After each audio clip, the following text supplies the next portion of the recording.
창세기 35장 1절부터 7절까지 있는 말씀 우리 같이 읽겠습니다. 창세기 저희들 지금까지 큐티를 했는데 계속해서 여러분 말씀과 함께 매일매일을 시작하시기를 바랍니다. 창세기 35장 1절 같이 읽겠습니다.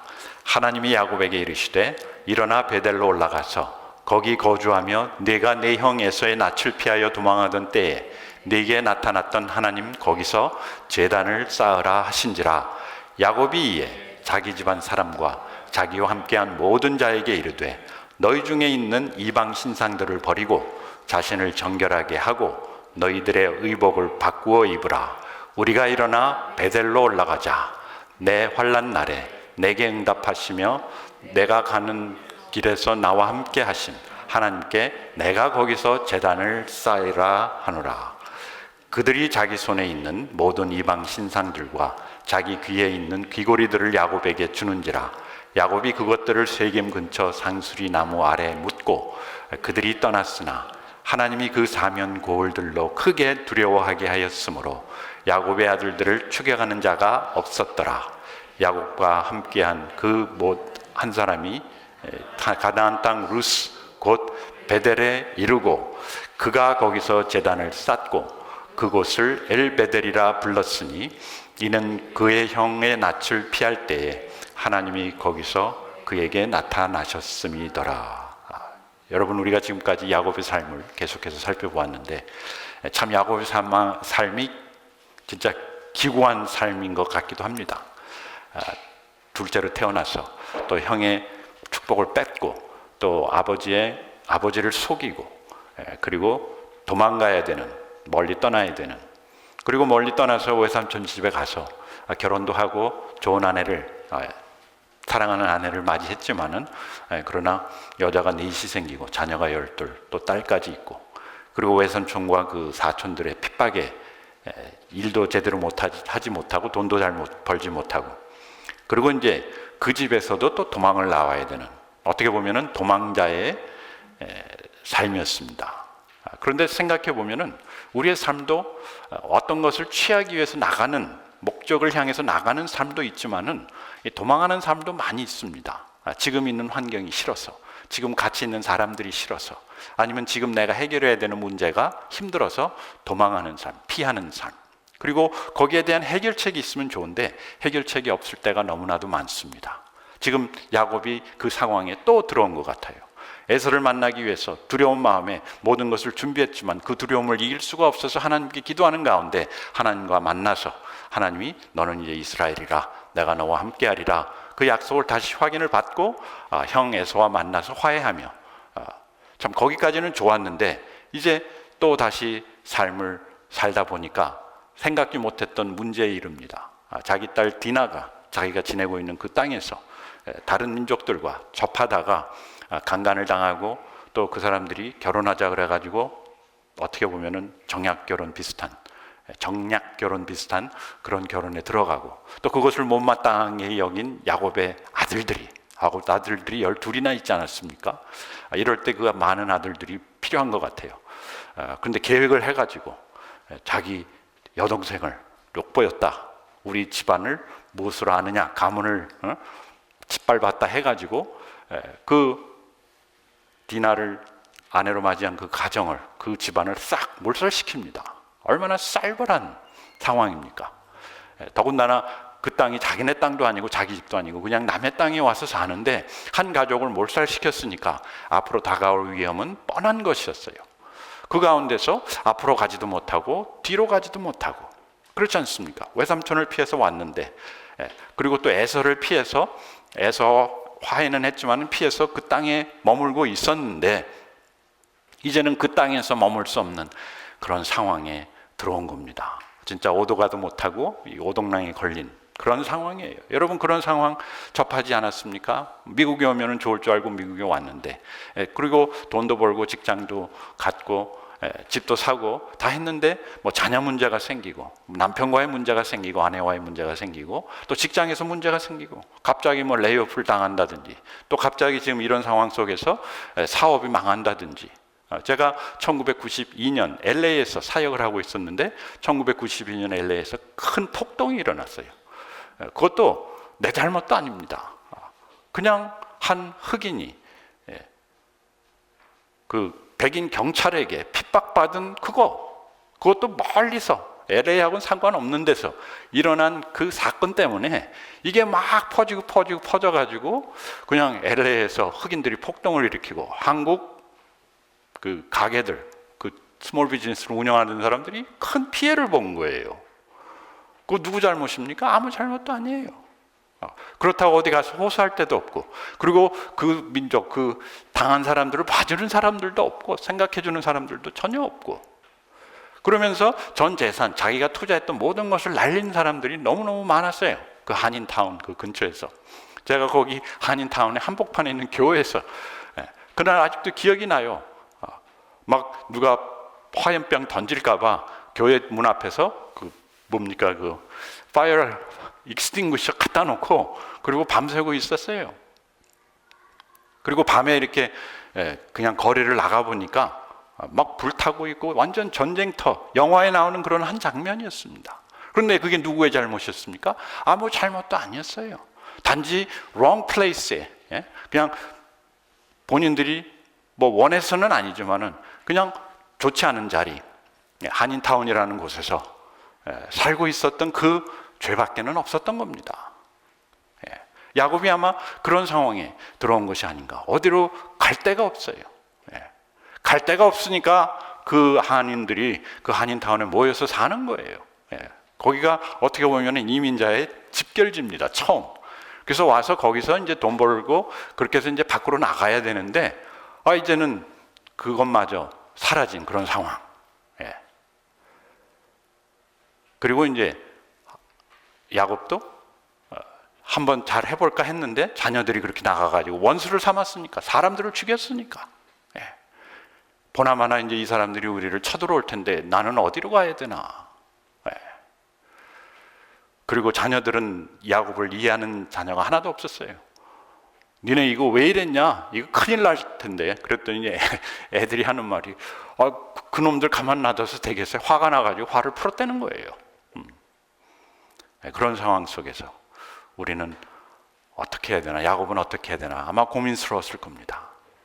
자, 우리 성경에서의 이 구원의 개념, 아마 구원을 위해서 기도를 했을 겁니다. 근데 제가 이것을 내놓는 이유는 우리 인생이라는 것이 그냥 우리가 야곱처럼 계획을 해가지고 여러 가지를 이루고 그리고 원하는 것들을 취하면서 그리고 원치 않는 것들을 버리면서 사는 것이 아니라는 얘기예요. 특별히 구원은 하나님이 우리를 구원하신 분명한 목적이 있다는 것이죠. 야곱이 아마 그때 당시 잊어버렸던 것은 그 하나님이 나와 함께 하신다는 그 의미가 무엇인가를 잊어버렸던 것 같아요. 그런데 하나님이 우리를 구원하시지 않습니까? 우리가 구원받았다고 하지 않습니까? 이 구원에는 네 가지 모습이 있어요. 뭐냐면 첫째는 죄사함입니다. 죄사함이라는 것은 하나님께 범한 죄를 하나님이 어떻게 우리를 용서하셨다. 그래서 우리가 어떻게 할 수 있습니까? 이제 하나님께 나아갈 수 있다. 그 개념입니다. 죄사함이라는 것은 무조건 죄가 없다 그 얘기가 아니고, 내가 이제 하나님과 막혀있는 그 죄가 없으니까 이제 내가 어떻게 할 수 있다? 하나님께 담대히 나아갈 수 있다. 그래서 히브리서 보면은 우리가 은혜의 보좌 앞에 담대히 나가자. 우리 여러분들 자녀들, 어린 아이들 키우지 않습니까? 이 아이들이 죄를 보면서 잘못했을 때 용서해 주는 의미가 뭡니까? 그냥 네가 잘못한 거 용서했다 그뿐만 아니라 용서했으니까 이제는 어떻게 알아? 이제 들어올 수 있고 집에 들어올 수 있고. 저희는 어렸을 때 막 뭘 잘못하거나 성적을 잘못 받아오면은 집에서 쫓겨납니다. 이렇게 하루 이틀 정도 밖에 나가. 그렇다고 해서 밖에 나가라는 건 아닌데 우리는 밖에 나가서 덜덜 떨고 있습니다. 언제 들어가야 되나? 해결책이 없으니까요. 그러면 이제 어머니가 와가지고 야 들어가 괜찮아 하고 문 열어주면 이제 쓱 들어가서 자고 그 다음날 아무것도 없었던 것처럼 지내듯이 하나님의 속죄는 뭐냐면은 우리로 하여금 이제 내가 너희가 지은 죄를 없다 하리라, 기억조차 하지 않으리라. 그러면서 어떻게 하라는 겁니까? 우리로 하여금 하나님의 은혜의 보좌 앞에 담대히 들어오라는 겁니다. 그게 죄사함이에요. 그 다음에 자유, 프리덤, 해방됐다. 하나님께서 우리를 해방시켰는데 그 해방시킨 이유가 다시는 종의 멍에를 매지 말라. 그리스도께서 우리를 자유롭게 하려고 자유를 주셨다. 그게 참 표현이 조금 이상한데요. 더블 미닝인 것 같은데, 자유롭게 해서 뭘 하게 하기 위해서? 자유롭게 죄짓게 하기 위해서? 그건 아니죠. 자유롭게 누구의 자녀답게, 예수 그리스도의 하나님의 자녀답게 살도록. 입양의 그 면이 있어요. 구원이라는 것은 우리가 누구에게 입양됐다? 하나님께 입양됐다. 그래서 요한복음 1장 12절에 보면은 영접하는 자 곧 그 이름을 믿는 자들에게는 하나님의 자녀가 되는 권세를 주셨다. 아까 얘기했지만 어린아이들이 자기 집에 들어가서 마음대로 그 안에 있는 모든 것을 누릴 수 있는 것처럼 하나님께서 우리를 하나님의 자녀로 삼아 주셔서 우리가 하나님의 권세, 하나님의 자녀의 권세를 누릴 수 있도록. 그리고 이제 네 번째가 회복의 개념입니다. 회복이라는 것은 잃었던 것을 되찾는 겁니다. 그래서 누가복음 15장에 나오는 잃어버린 양, 동전, 그리고 아들 둘, 되찾는, 다시 찾는, 그거 회복의 개념이에요. 그래서 예수님께서 우리로 하여금 인자가 온 것은 너희로 생명을 얻고 구원을 받고 그 다음에 더 어떻게? 더 풍성히 사는 삶. 그런데 문제는 뭐냐면은 그 풍성함이 뭐냐는 거예요. 우리 그리스도인의 삶이라는 것이 뭐냐는 겁니다. 여러분, 그리스도의 삶을 한마디로 만약에 표현을 한다면은, 한 문장으로 표현을 한다면은 여러분은 뭐라고 말씀하시겠어요? 대부분 다 천국 가는 거 맞습니다. 영생하는 거 맞습니다. 그런데 그것이 굉장히 조금 추상적이기도 합니다. 그런데 구원의 개념은 뭐냐면은 하나님과의 관계 속에서 하나님과 같이 동행하는 겁니다. 어디까지? 영원토록. 그 하나님이 세우신 그 큰 이 나라, 하나님의 나라, 그래서 하나님이 갖고 계신 큰 계획, 목적, 그것을 누구와 같이, 하나님과 같이 동행하면서 이루는 거예요. 그걸 참여하는 거예요. 그리고 그것을 같이 누릴 뿐만 아니라 그 가운데서 드러나는 하나님의 영광을 내가 같이 누리는 겁니다. 여러분 한번 생각해 보세요. 누가 큰 건물, 누가 큰 집을 짓기를 계획을 했어요. 그리고 저보고 같이 이것을 짓자. 저는 아무것도 없어요. 그런데 그 사람이 모든 것을 다 돼가지고 막 벽돌 하나부터 시작해가지고 우리가 같이 이 예배당을 짓는다고 생각을 해봅시다. 그러면서 하나씩 해서 교회가 올라가고 건물이 이루어지고 그 다음에 그 건물 개공식 한다고 칩시다. 그리고 거기에 저도 참여를 하는 것이죠. 그것을 같이 지었을 뿐만 아니라 이제 그 건물을 누리고 그리고 그 건물 안에서 이루어지는 모든 것들을 같이 참여하며 그 가운데서 나타나는 하나님의 영광을 누리는 그 특권, 그 전체 삶이 그게 구원이에요. 크게 보셔야 됩니다. 그러면 이것이 신약의 개념인가? 아닙니다. 구약에도 있었어요. 구약에도 아브라함에게서부터 시작이 됐어요. 그리고 아브라함은 그 큰 그림을 보고 하나님을 쫓아갔고, 그리고 하나님께서 그 아브라함과 함께 했던 그 계획을 그 자녀를 통해서도 이루시겠다고 약속을 해주셨고, 그리고 이삭에게도 나타나시고 야곱에게도 나타난 겁니다. 이 구원이라는 개념은 옛날이나 지금이나 미래나 앞으로나 같을 거예요. 왜냐? 하나님이 예나 지금이나 앞으로 영원하시기 때문에. 그래서 이것이 야곱의 삶에도 있었습니다. 죄사함이라는 그 사건. 죄사함이라는 것은 무조건 너 죄를 고백해, 그러면 내가 너 사해 줄게, 그런 계약적인 관계가 아니라 벌써 하나님이 미리 어떻게 하셨어요? 죄사함을 마음속에 품고 계셨어요. 죄를 사해 주셨어요. 그러니까 야곱을 만나 주신 겁니다. 우리가 죄인으로서 하나님을 만날 수가 없어요. 그런데 하나님이 우리를 만나 주시는 것은 뭐냐면은 내가 너의 죄를 다 없다고 할게, 간과할게. 우리 어렸을 때 제가 잘못을 하면은 뭐 물건을 깬다든지 뭐 싸움을 한다든지 아니면 성적을 잘못 받는다고 한다면은 집에 들어가기가 힘들어요. 무서워요. 어머니가 무섭고 아버지가 무섭고. 그런데 어머니 아버님은 벌써 그 마음속에 제가 집에 들어오기를 원하지 않겠어요. 그렇죠? 원하지 않는 부모도 있겠지만, 나가 죽어 하고 이제 그러는 분들도 있지만은 그 벌써 용서할 마음. 하나님은 야곱을 찾아오신 이유는 용서를 하셨기 때문에 찾아오시는 겁니다, 여러분. 아멘? 네. 예수님이 십자가에서 죽으셔가지고 우리 죄가 사해진 것이 아니라 예수님이 오셨다는 그 자체가 벌써 하나님은 우리의 죄를 사해 주실 마음을 벌써 마음속에 갖고 계셨다. 언제부터예요? 우리가 태어나기 훨씬 전부터. 야곱이 하나님을 만났다는 것은 하나님이 야곱의 죄를 사하여 주신 거고, 그리고 자유를 주셨어요. 이젠 네가 앞으로 무엇을 하든지 내가 함께 하리라. 그리고 야곱이 하나님의 자녀, 하나님의 그 이스라엘, 너는 하나님과 같이 겨루어 나와 씨름하며 사는 사람이다. 그리고 야곱을 야곱에서 이스라엘이라는 사람으로 삶을 회복시켜줬어요. 더 이상 도망자, 더 이상 속이는 자, 더 이상 야곱 작은 자로 사는 것이 아니라 이제는 이스라엘로 살아라 하면서 그의 삶을 완전히 회복시켜 주셨는데, 문제는 뭐냐면은 우리가 그러한 회복의 삶을 제대로 살지 못한다는 것이죠. 우리도 그렇게 해서 예수님을 믿지 않습니까? 천국에 간다는 그것도 있지만은 우리를 통해서 예수 그리스도께서 참 하나님의 아들의 형상을 닮게 하신다는 그 약속, 그리고 우리 앞날을 통해서 하나님께서 우리를 복 주실 뿐만 아니라 많은 사람들에게 복이 되게 하신다는 그 약속, 그것을 믿고 신앙생활을 시작을 했는데, 문제는 그것이 그렇게 쉽지 않았다는 것이죠. 우리 삶 속에 닥치는 이런 어려움, 어려움으로 말미암은 두려움, 그리고 외로움, 괴로움, 이런 것들이 자꾸 우리에게 밀려온다는 것이죠. 그런데 하나님께서는 무엇을 약속하셨냐면은, 하나님께서 야곱에게 약속하신 것이 있어요. 그리고 야곱에게 약속했을 뿐만 아니라 그 믿는 모든 자들에게, 우리가 아브라함의 신앙을 갖는다는 것은 그 아브라함에게 역사하신 그 하나님, 그분을 내가 믿고 그분을 내가 받아들인다는 뜻입니다. 그래서 하나님이 아브라함에게 했던 약속을 누구에게도 하십니까? 야곱에게도 하세요. 그리고 우리에게도 오늘날 똑같이 하시는 겁니다. 뭐라고 얘기하십니까? 또 본즉 여호와께서 그 위에 서서 이르시되 나는 여호와니 너희 조부 아브라함의 하나님이요 이삭의 하나님이라. 네가 누워있는 땅을 내가 너와 네 자손에게 주리니 하면서 14절 우리 같이 읽겠습니다.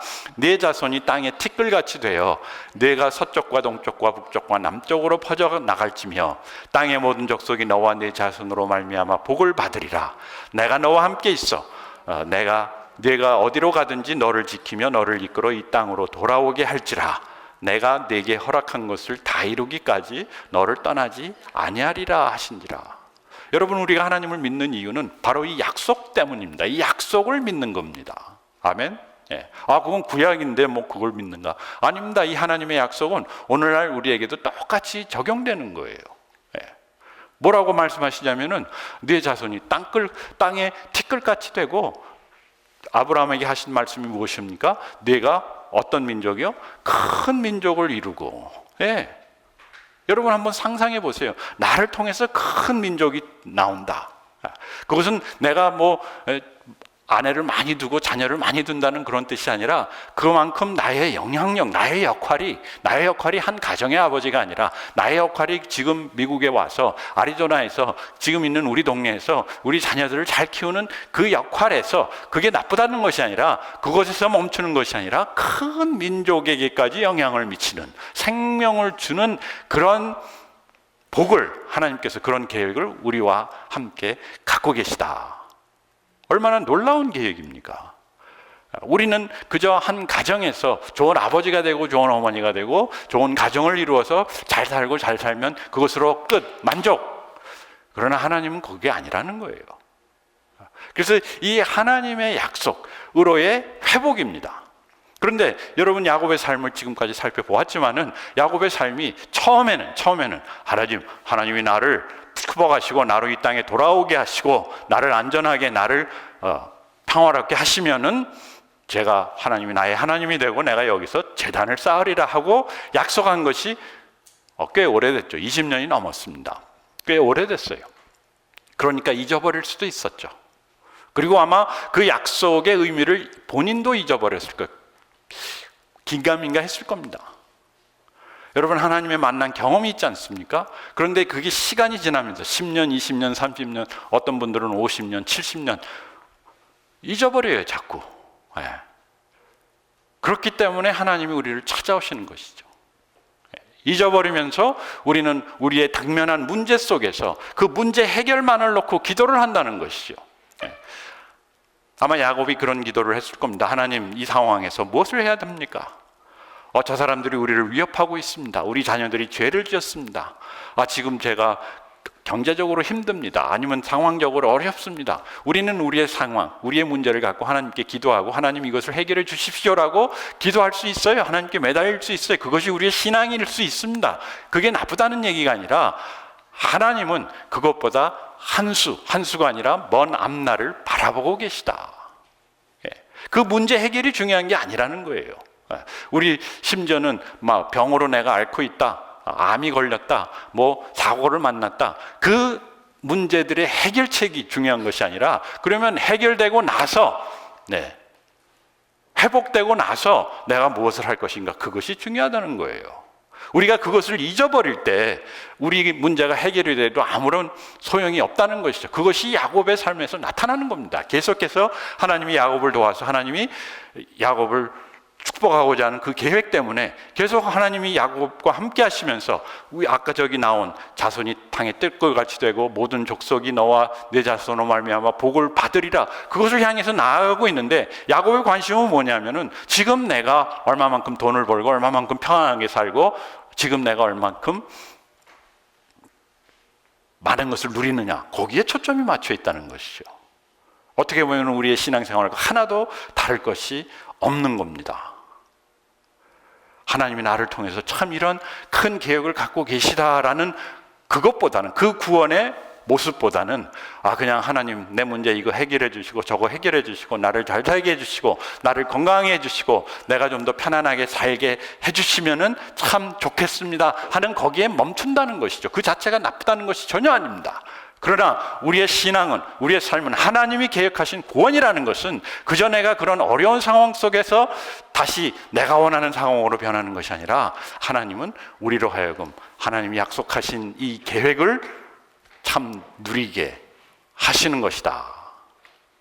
그래서 하나님이 야곱에게 나타났습니다. 35장 1절, 우리가 아까 읽은 말씀인데 같이 읽겠습니다. 하나님이 야곱에게 이르시되 일어나 베델로 올라가서 거기 거주하며 내가 내 형 에서의 낯을 피하여 도망하던 때에 네게 나타났던 하나님께 거기서 제단을 쌓아라 하신지라. 하나님이 보니까 야곱이 답답해. 그렇지 않습니까? 내가 있는데 그 문제 갖고 뭐 그렇게 심각하게 생각하니, 우리한테는 심각하죠. 우리한테는 절실합니다. 우리한테는 괴롭습니다. 아픕니다. 두렵습니다. 앞이 보이질 않습니다. 야곱이 그랬거든요. 그리고 그러한 문제에 당면하고 있는 분들 그럴 겁니다. 그런데 이럴 때 하나님이 나타나셨다. 이게 복음입니다. 하나님이 우리의 어두움 속에, 우리의 아픔 속에, 우리의 괴로움 속에, 우리의 두려움 속에 하나님이 어떻게 하신다? 나타나신다.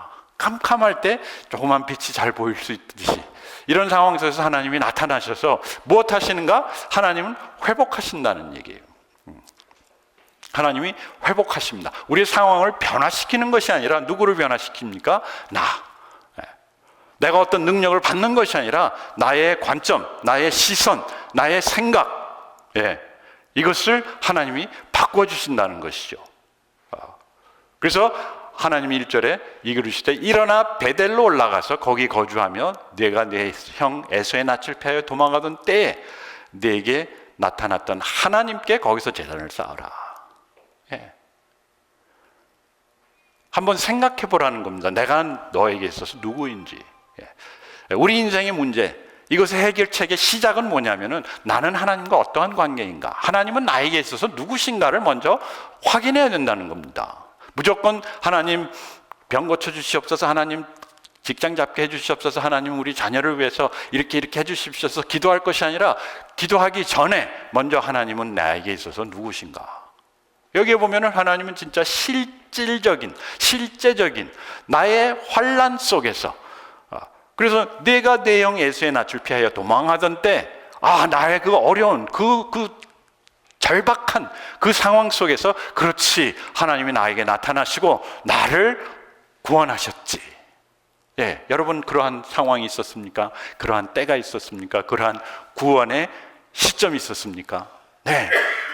뭐 이것이 꼭 예수 그리스도께서 내 죄를 위하여 죽으시고 나는 그 예수님을 구주로 영접합니다 했던 그때라기보다도 진실로 하나님이 내가 이런 어려운 상황 속에서 나에게 나타나시고 그리고 나를 구원하셨구나 한 체험적인 그때 그 만남, 하나님은 그 관계성을 다시 한번 확인하기를 원해요. 나는 너에게 있어서 그런 실제적인 하나님이시다. 그냥 하나의 생각이 아니고 컨셉트가 아니고 우리가 먼 훗날 만날 그 하나님이 아니라 지금 나의 인생 속에서 살아서 역사하시는 그 하나님이다. 여러분, 제가 지난주에도 말씀드렸지만은 저를 지탱하고 저로 하여금 앞으로 나아가게 하는 것은 하나님이 나의 삶 속에서 어떻게 개인적으로 역사하셨는가, 그겁니다. 왜?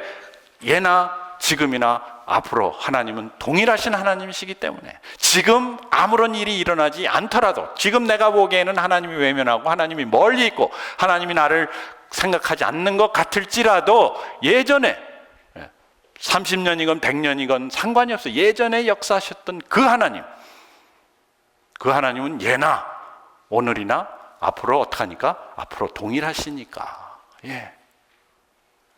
그게 믿는 거예요. 그게 신앙입니다.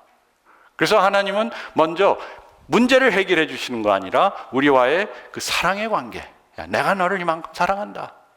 네가 막 도망치고 네가 막 외로워하고 네가 아무런 능력이 없었을 때 진짜 도둑놈처럼 살아갈 때 그때 나타나서 너를 책망하고 너를 위협하고 너를 벌준 내가 아니라 그때 너를 내가 구원한 하나님이다. 그 다음에 하나님은 계획을 우리 삶 속에서 회복시킵니다. 그리고 내가 너를 구원한 이유는 그저 네가 잘 살고 잘 먹고 앞으로 그냥 하나님께 예배드리고 사는 그것이 아니라 네 자손이 땅에 티끌같이 되고 땅의 모든 족속이 너와 네 자손으로 말미암아 복을 받게 하기 위해서 내가 너를 구원했노라. 네 인생의 목적은 앞으로 너의 미래는 이런 거다. 지금 너는 현실에 붙들려 가지고 외삼촌한테 도망오고 에서의 낯을 피하고 그저 이 동네에서 그냥 잘 먹고 잘 살기 위해서 지내고 있지만은 그러나 그것이 너의 삶의 목적이 아니고 그것이 너의 삶의 미래가 아니라 너의 미래는 뭐냐? 내가 네 자손의 땅이 티끌같이 되고 잘 살게 할 뿐만 아니라 뭐예요? 너를 통해서 세상 모든 사람들이 잘 살게 하는 것이 이것이 나의 목적이다. 이것이 너의 삶에 이루어지고 있는가? 여러분, 우리 구원이라는 것은 내가 그냥 예수 그리스도 믿고 천국 가는 거기에서 멈추는 것이 아니라 하나님은 나를 통해서 누구를요? 주변에 있는 많은 사람들을 천국으로 인도하기를, 천국에 들어오기를, 그 영생을 누리기를, 함께 누리기를 하나님은 원하신다. 그냥 우리 아이들만 예수님 믿게 해주시옵소서, 우리 아이들만 잘 되고 우리 친척들만 잘 되고 우리 교회 사람들만 잘 되는 것이 아니라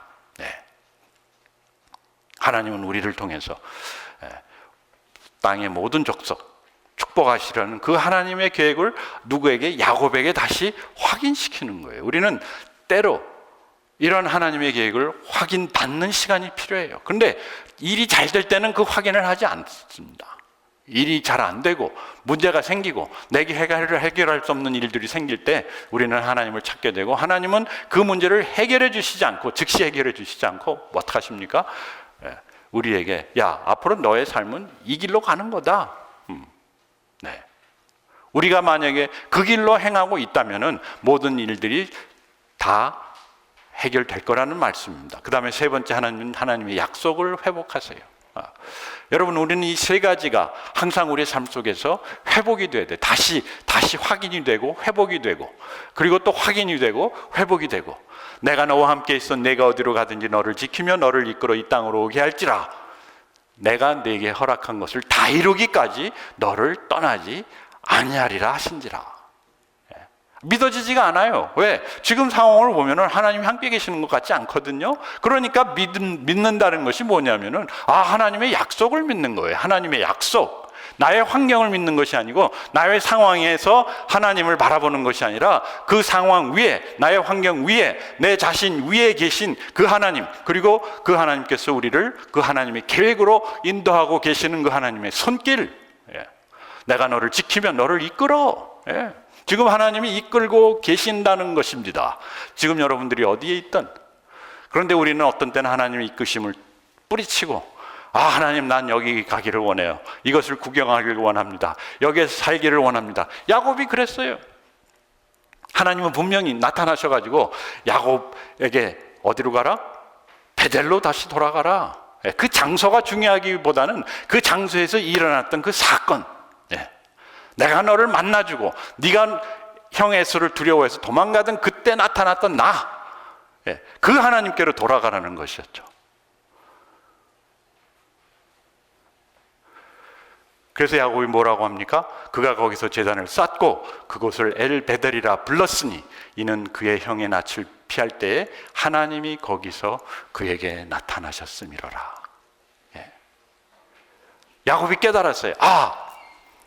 하나님이 원하시는 것은 어떤 장소가 아니고 내가 어떤 곳에 가서, 어떤 도시에 가서, 어떤 나라에 가서 거기 가서 내가 원하는 것을 이루면서 잘 살고 잘 먹고 잘 사는 것이 아니라 하나님은 나와 같이 이런 사랑의 관계 속에서, 퍼스널 릴레이션십 속에서, 그리고 그 하나님의 계획, 하나님의 plan of God, 그리고 하나님의 약속, promise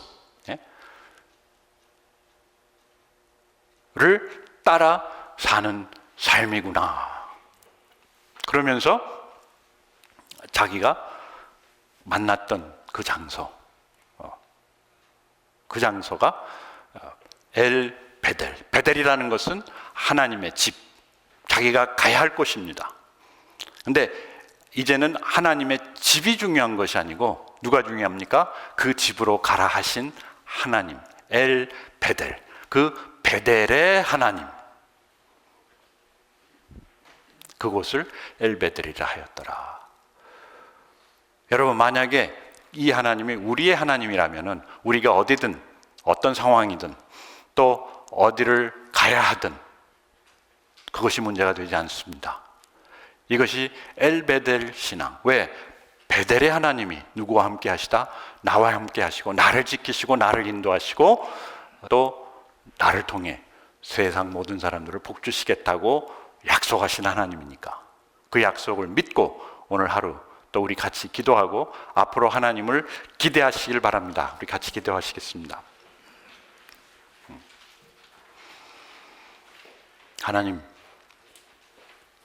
하나님의 놀라우신 인도하심과 역사하심이 있었음에도 불구하고 저희들은 어려운 일을 당할 때마다 야곱처럼 방황하고 두려워하고 또 의심하고 살 때가 많이 있습니다. 그럼에도 불구하고 하나님께서 야곱을 찾아주시고 야곱에게 내게로 오라, 그리고 내 뜻을 이루라, 사명을 맡기심을 감사합니다.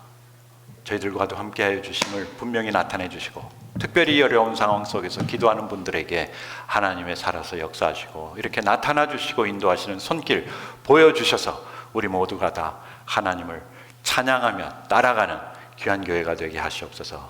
예수님으로 이름으로 기도합니다. 아멘.